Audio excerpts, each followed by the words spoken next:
Bonjour, j'espère que tu vas bien. En tout cas, moi, ça va. Donc, dans cette vidéo, je te parlais du jeûne. Donc, il faut savoir que le jeûne, c'est une des plus anciennes approches d'auto-guérison.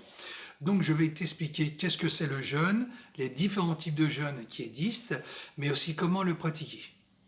Alors, dans les grands principes, il faut savoir que le jeûne est un moyen de détoxiquer l'organisme d'une part, mais aussi de reposer le système digestif. Et les gens qui font un jeûne le font en général pour faire un grand nettoyage ou pour donner des conditions de guérison optimales pour le corps. Alors, il faut savoir que de tout temps, le jeûne est associé à des pratiques spirituelles ou même religieuses. Alors, ce qui est intéressant pour nous les bodybuilders, c'est que le fait de faire un jeûne, ça va permettre déjà au système digestif de se reposer, parce que comme on mange beaucoup, le système digestif, tu le sais bien, il tourne en permanence, mais ça va permettre aussi aux autres organes de se purger en éliminant les toxines, mais aussi les mauvaises graisses. Alors, il faut savoir qu'il y a deux types de jeûne. Tu as le jeûne complet et tu as le jeûne partiel. Donc, le jeûne complet, précisément, c'est un jeûne où tu manges absolument rien. Par contre, tu bois que de l'eau et en grande quantité. Et par contre, tu te mets aussi au repos. Donc, évite tout ce qui est musculation ou autre sport. Et à l'inverse, tu as aussi le jeûne partiel. Donc c'est une diète restreinte dans laquelle tu vas prendre des jus de légumes, des jus de fruits, de l'herbe de blé et parfois certains autres nutriments comme les céréales, les pousses, les infusions, les bouillons et même certains compléments alimentaires.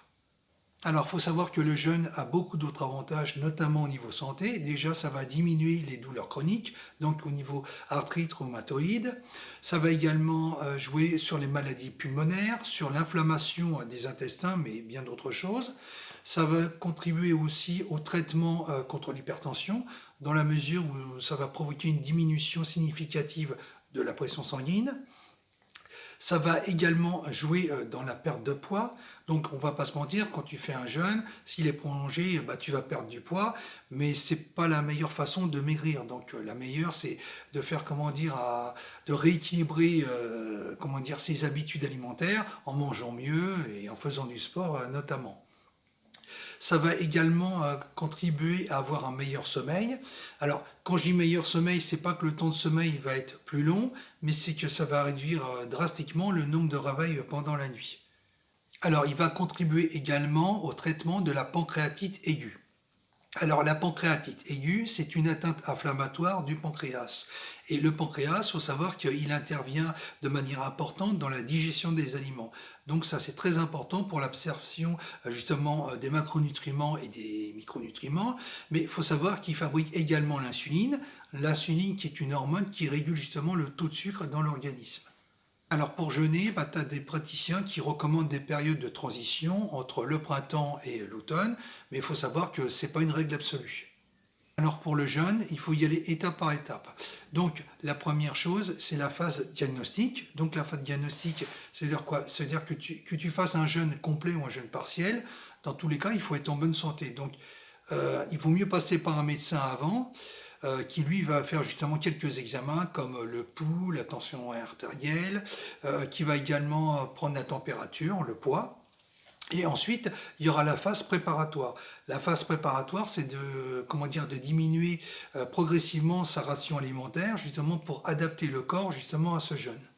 Alors pour le jeûne, il faut savoir que tout le monde ne peut pas le pratiquer, donc il est déconseillé évidemment aux personnes qui sont en mauvaise santé, également aux femmes enceintes, aux enfants, aux personnes qui ont des problèmes cardiaques ou qui ont une grave maladie comme un cancer par exemple, aux personnes qui ont un système immunitaire complètement à la ramasse. Donc pour ça, il faut mieux exclure le jeûne à ce moment-là.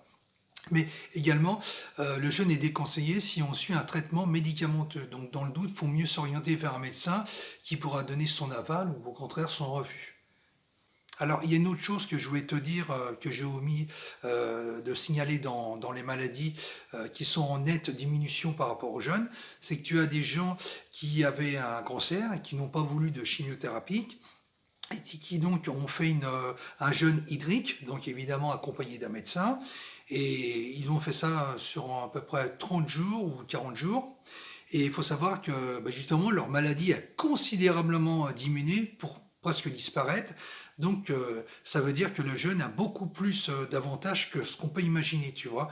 Donc ça c'est aussi un pied de nez contrairement à des traitements assez lourds. Alors, maintenant, on va arriver à la dernière phase, donc le jeûne et la musculation. Alors, quand tu fais de la musculation, bon, je t'apprends rien, tu dois manger plusieurs fois par jour. Mais il faut savoir que le système digestif, lui, il tourne en permanence. Mais le corps n'est pas fait justement pour manger 3 fois par jour et davantage, il n'est pas fait pour ça. Et quand tu regardes, nos hommes préhistoriques, enfin nos ancêtres, les hommes préhistoriques, eux, ne mangeaient pas justement 3 fois par jour et davantage. Alors évidemment, il y avait les conditions de vie, mais le corps n'est pas fait pour ça à la base. C'est pour ça que lorsque tu fais un jour de jeûne comme ça va faire beaucoup de bien à ton corps, parce que ça va permettre au corps, évidemment, au système digestif de se reposer, bon, ce qui n'est pas rien. Ça va permettre également à l'organisme de se réorganiser, de se détoxiquer, vraiment de se nettoyer en enlevant les mauvaises toxines. Donc ça, c'est vraiment un plus. Et quand tu regardes le jeûne, il est également pratiqué par les animaux. Quand tu as un animal qui est malade dans la nature ou qui est blessé, tu as personne pour le soigner. Donc l'animal se met volontairement et instinctivement en jeûne pour évidemment favoriser justement et se donner toutes les chances de guérir de sa maladie et de sa blessure. C'est comme ça qu'il s'en sort et qu'il reste en vie. Donc c'est pour ça que le jeûne, justement, a énormément de possibilités à offrir au corps, mais il faut savoir que les capacités d'auto-guérison du corps sont énormes. Et justement, le jeûne, c'est un moyen naturel de guérir le corps, et évidemment, ça coûte beaucoup moins cher. Et d'ailleurs, j'avais fait une vidéo qui est cousine de ça, lorsque je parlais des bienfaits justement des douches froides, où c'est un moyen naturel, évidemment, pour booster l'organisme et avoir des bons résultats. Donc tu vois, ces méthodes naturelles sont très bonnes pour le corps. Donc évidemment, quand tu es bodybuilder, tu ne peux pas faire ça trop souvent ou trop longtemps, sinon tu risques d'avoir une fonte musculaire et c'est pas ce que tu recherches.